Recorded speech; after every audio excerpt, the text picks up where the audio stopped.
IPL থেকে ফিরে আসার সময় পেয়েছেন মহেন্দ্র সিং ধোনির বিশেষ ভালোবাসা, বিশেষ উপহার। বলছি বাংলাদেশের কাটার মাস্টার মুস্তাফিজের কথা। মুস্তাফিজের আইপিএল অধ্যায় শেষ হয়ে গেছে, গতকালকে দেশেও ফিরে এসেছেন। কিন্তু ফিরে আসার সময় মহেন্দ্র সিং ধোনির অটোগ্রাফ সহ এক জার্সি, যে জার্সি মহেন্দ্র সিং ধোনি পরেন 7 নম্বর জার্সি, অটোগ্রাফ সহ ভালোবাসার সেই 7 নম্বর জার্সি মুস্তাফিজকে দিয়েছেন উপহার। মুস্তাফিজ চেন্নাইয়ে সবচেয়ে বেশি সম্মান পেয়েছেন, সামাজিক যোগাযোগ মাধ্যম সেটিই বলছে।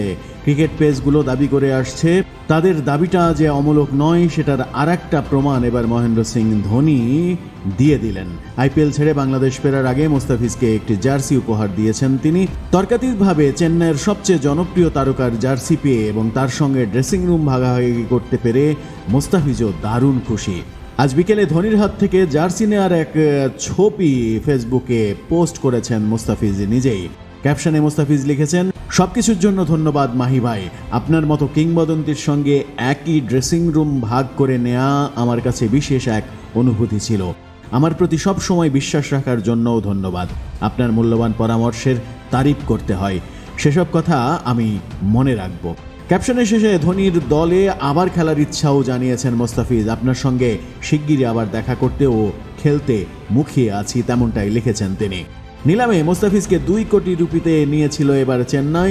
এবারের আইপিএলে তিনিই ছিলেন বাংলাদেশের একমাত্র ক্রিকেটার। চেন্নাইয়ের হয়ে নিজের প্রথম মৌসুমেই দ্য ফিজ প্রমাণ করেছেন তার পেছনে ফ্র্যাঞ্চাইজির বিনিয়োগটা কতটা সার্থক হয়েছে। 9 ম্যাচে 14 উইকেট, তবে শেষ বেলায় পার্পেল ক্যাপ জিতে দেশে ফিরতে না পারার একটা আক্ষেপ তো থেকেই যাবে আজীবন।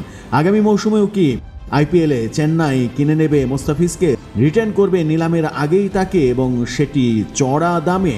সেই প্রতীক্ষা এখন বাংলাদেশের কোটি ক্রিকেট সমর্থকের।